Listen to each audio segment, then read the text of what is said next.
जय श्री कृष्णा स्टूडेंट। आज की जो वीडियो है वो आपकी साइलेंट वर्ड की है। पहले तो साइलेंट वर्ड किसको बोलते हैं वो देखते हैं। जो वर्ड किसी भी शब्द लिखा होता है लेकिन उस शब्द को उस के अंदर बोला नहीं जाता है। किस तरह से, तो आप देखेंगे जैसे एन के जस्ट पहले के आ जाता है तो के साइलेंट हो जाता है। के साइलेंट हो जाता है मतलब के लिखा है लेकिन के को बोला नहीं जाएगा।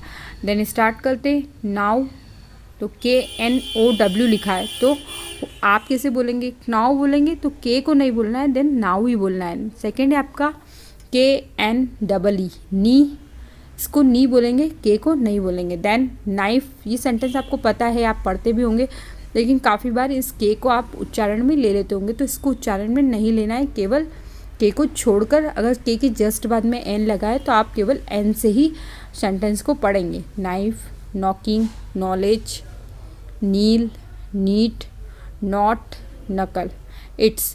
तो ऐसे बहुत सारे सेंटेंस है, मैंने आपको थोड़े एग्जाम्पल के लिए आपको दे रखे हैं, तो आप इसको देखें और आगे जो भी सेंटेंस हो इससे जो ये फर्स्ट वाली लाइन है आप इसको बस इसको लर्न कर लें कि एन के जस्ट पहले के आ जाए ना तो उसको नहीं बोला जाता, तो के साइलेंट हो जाता है। तो इसमें यही था, एक बार फिर से अपन रिपीट कर लेते। Now, knee, knife, then knocking, then knowledge, kneel, knit, knot, knuckle. तो इसी तरह से हम सेकेंड देखेंगे सेंटेंस की और साइलेंट वर्ड कौन कौन से होते हैं। तो सेकेंड है आपका के पहले एल आ जाए तो एल साइलेंट हो जाता है। तो किस तरह से, तो ये एग्जाम्पल में मैंने आपको बता रखा है कि TALK, तो आपको पता है कि आप इसको क्या पढ़ते हो, टॉक, तो टॉल्क तो नहीं पढ़ते हो ना, तो एल लिखा है लेकिन एल का प्रयोग तो नहीं कर रहे हो ना। नेक्स्ट लिखा है WALK, तो वॉक, इसको वॉल का तो नहीं पढ़ते हो, तो एल लिखा है लेकिन एल क्या हो गया है, साइलेंट हो गया है। क्यों साइलेंट हो गया है, क्योंकि एल के जस्ट बाद में के है। कोई भी शब्द जिसके जस्ट बाद में एल के जस्ट बाद में के हो, लेकिन एल आना जरूरी है, एल हो और उसके बाद में के हो, तो आप एल को नहीं पढ़ेंगे। नेक्स्ट है आपका थर्ड, सेकंड हो गया है आपका, थर्ड है आपका एम से पहले एल आ जाए, ये सारे एल वाले बता रही हूँ, तो एम से पहले एल आ जाए तो भी एल साइलेंट हो जाता है। फॉर एग्जांपल कैसे, CALM, कॉम, इसको क्लाम नहीं बोलेंगे, तो com, BALM, balm, PALM, palm. तो इसी तरह से आप इन सभी को याद करते जाएं तो आपको साइलेंट वर्ड और जो भी आपकी इंग्लिश में पढ़ते हुए जो मिस्टेक होती है वो मिस्टेक आपकी नहीं होगी। तो इसको एक बार फिर से रिपीट कर लेते हैं।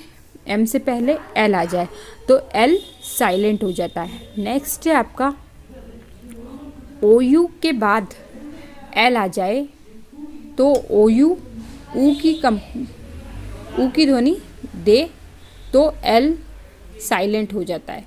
फॉर एग्जाम्पल कैसे, तो OU किसकी ध्वनि दे रहा है, ऊ की ध्वनि दे रहा है, तब भी एल साइलेंट हो जाएगा। फॉर एग्जाम्पल COULD, तो इसको हम पढ़ते हैं कुड, तो ऊ की ध्वनि दे रहा है ना, और वैसे OU का मतलब क्या होता है, केवल ओ का मतलब ओ की मात्रा होता है और यू का मतलब ऊ की मात्रा होता है।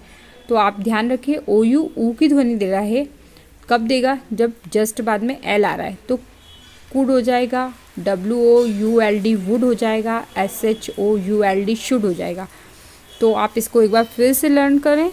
जस्ट OU के जो OU जो मिलता है वो ऊ की ध्वनि देता है, कब, जब उसके बाद में एल होता है, तो वो ऊ की ध्वनि देगा जब एल जो होगा वो साइलेंट हो जाएगा। नेक्स्ट है आपका जी से पहले डी आ जावे तो डी साइलेंट हो जाता है। तो आप देखेंगे जैसे कि GUDGE, इसको हम क्या पढ़ेंगे, जज, तो इसमें डी का उच्चारण हुआ क्या, नहीं हुआ।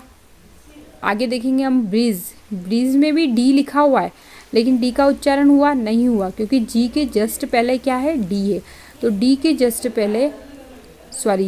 जस्ट पहले डी होगा तो भी हम इसका उच्चारण नहीं करेंगे। तो ब्रीज, प्लेज, हैज़, एज, तो इसी तरह से जब जी के जस्ट पहले डी हो तो इसका उच्चारण नहीं किया जाएगा। तो ये आपके 5 जो रूल्स थे वो कंप्लीट हुए। नेक्स्ट वीडियो में मैं और भी रूल बताऊंगी आपको। Okay, thank